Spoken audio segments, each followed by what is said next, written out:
अगर हम age bracket की बात करें जी तो एज एन एक्सपर्ट आप क्या सजेस्ट करते हैं कि 30s 40s में अगर आपको दिक्कत आती है जी तो आपको नी रिप्लेसमेंट के लिए जाना चाहिए कि नहीं जाना चाहिए, या आपकी एज 70-80 हो चुकी है अब जी तो जी आपको नी रिप्लेसमेंट के लिए जाना चाहिए कि नहीं जाना चाहिए, इस पे आपकी क्या राय है? जी देखिए, इसमें जो अपर एज लिमिट की बात आप कर रहे हैं, उस पर तो मैं ये कहूँगा कि अपर एज लिमिट में कोई कोई बार नहीं है। अगर आप 90 साल या 100 साल की एज पे भी अगर एक्टिव हैं और आपके नी में प्रॉब्लम है तो आपको नी रिप्लेसमेंट कराना चाहिए। मैं 90 प्लस एज के कई पेशेंट्स का नी रिप्लेसमेंट कर चुका हूँ, वो चल रहे हैं। और जो यंग पेशेंट्स की बात कर रहे हैं, तो यंग पेशेंट्स में मेरा फ्रैंक ओपिनियन है कि नी रिप्लेसमेंट्स, यानी आप 30-40 साल की बात कर रहे हैं, उससे बचना चाहिए। ओके। कोई भी अदर मेथड्स हैं जो मैंने अभी तक बताई, कि जो फिजियोथेरेपी है, इंजेक्शंस हैं, या एक्सरसाइज है, या मान लीजिए कुछ मेडिसिन हैं, उनसे काम चलाना चाहिए। और यंग पेशेंट्स के लिए एक और आजकल बहुत तरीका है जो मैं आजकल कर रहा हूँ, partial knee replacement. Okay. Partial knee replacement में क्या है कि घुटना जो हमारा है उसमें 3 जॉइंट होते हैं। जैसे अपन देख रहे हैं कि एक घुटना जॉइंट है, लेकिन एक्चुअली उसमें 3 जॉइंट है। ओके। तो एक जो कटोरी है उसके नीचे एक जॉइंट है, एक अंदर की तरफ है जॉइंट घुटने का, यानी उसको बोलते हैं कि मीडियल नी जॉइंट, एक बाहर की तरफ है जिसको बोलते हैं लेटरल नी जॉइंट। ओके। तो जो सबसे पहले खराब होता है आमतौर पे वो मीडियल नी जॉइंट, यानी अंदर वाला जॉइंट खराब होता है। तो उसके लिए अब बहुत अच्छी टेक्नोलॉजी आ गई है, पार्शियल नी रिप्लेसमेंट। सिर्फ छोटा सा चीरा लगा के जितना पोर्शन वो खराब है उसमें बहुत छोटा सा नी आता है, वो लगा दिया जाता है। ओके। और उससे उसमें कोई भी एक्टिविटी का रिस्ट्रिक्शन नहीं है। जैसे आप पहले चल रहे थे वैसे आप पहले से बाद में चलेंगे, सारा काम करेंगे, आप उकड़ू भी बैठ सकते हैं। और जब कभी भी वो खराब हो जाए तो उसको नी रिप्लेसमेंट में, यानी टोटल नी रिप्लेसमेंट में उसको कन्वर्ट भी किया जा सकता है। ओके। तो यंग पेशेंट्स में अगर मान लीजिए कि ज़रूरत पड़ती है तो पहले तो ये कोशिश की जाती है कि टोटल नी रिप्लेसमेंट ना करें। ज़रूरत है, हमें लगता है कि नहीं इसमें कोई एक कंपार्टमेंट ख़राब है, तो उसमें पार्शियल नी रिप्लेस कर दें, या फिर कंजर्वेटिव ट्रीटमेंट है उससे काम करें। लेकिन जो ऑस्टियोआर्थराइटिस जो मैं बात कर रहा था अभी, जो सबसे कॉमन डिजीज़ है, वो एक्चुअली एज रिलेटेड है। तो यंग में जो वजह हैं आर्थराइटिस जो है वो अलग तरीके की आर्थराइटिस होती हैं। वो कई बार मेडिसिन से बहुत अच्छा कंट्रोल हो जाती हैं, जैसे रिमोटॉइड आर्थराइटिस है, एंकाइलोजिंग स्पॉन्डिलाइटिस है, सोरियाटिक आर्थराइटिस है। ये सब अलग कैटेगरी की आर्थराइटिस हैं जो यंग पेशेंट्स में होती हैं कई बार। तो यंग पेशेंट्स में थोड़ा सा बचना चाहिए। राइट। जी। अच्छा डॉक्टर साहब, नी रिप्लेसमेंट की सक्सेस परसेंटेज कितनी है? मतलब क्या अगर आप 100 सर्जरीज करते हैं तो 100 की 100% सक्सेसफुल होती हैं, या ऐसे केसेस भी होते हैं कि नी रिप्लेसमेंट हो गया और वो अपनी यूजुअल लाइफ अब नहीं जी पा रहे हैं, उनको फिर से एक बार सर्जरी की आवश्यकता पड़ रही है? ये देखिए, बहुत ये जो सबसे कॉमनली पूछा जाने वाला सवाल है, पेशेंट भी हमारे पास आते हैं तो उनका पहला सवाल यही होता है।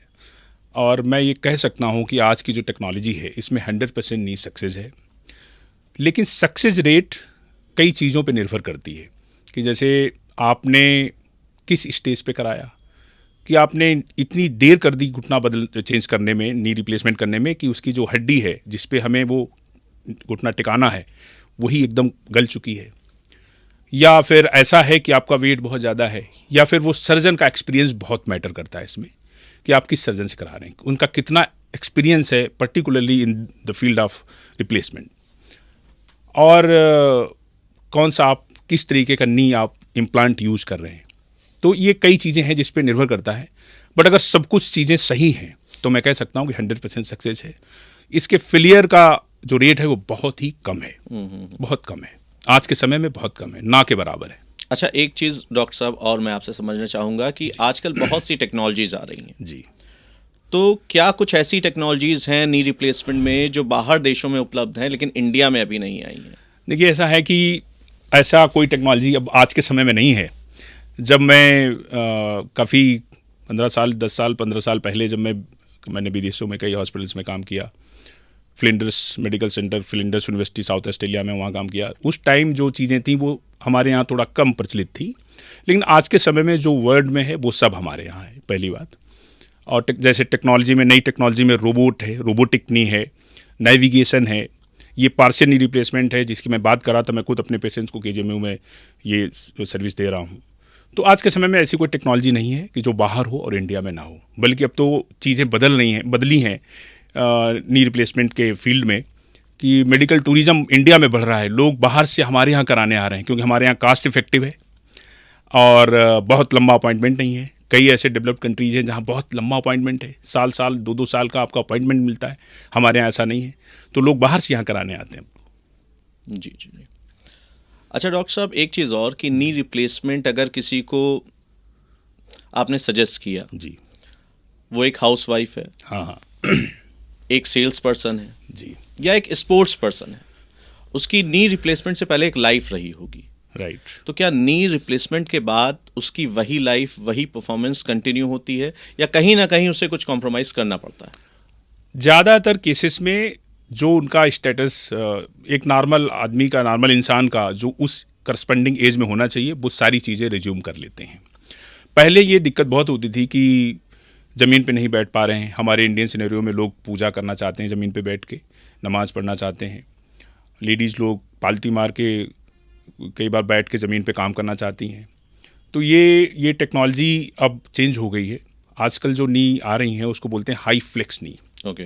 तो हाई फ्लेक्स नी में ये सब समस्याएं ख़त्म हो चुकी हैं। आज के समय में कोई रिस्ट्रिक्शन नहीं है, सिवाय एक रिस्ट्रिक्शन के कि आप उकड़ू ना बैठें। ओके। उकड़ू बैठने में बहुत ज़्यादा नी का फ्लेक्शन होता है, यानी पूरा घुटना मुड़ जाता है। कई बार ऐसा होता है कि पेशेंट उकड़ू भी बैठते हैं, बट उससे होता है कि नी, उसके घुटने की जो एक इम्प्लांट डालते हैं हम लोग बीच में, वो कई बार उसका वियर एंड टियर बढ़ जाता है।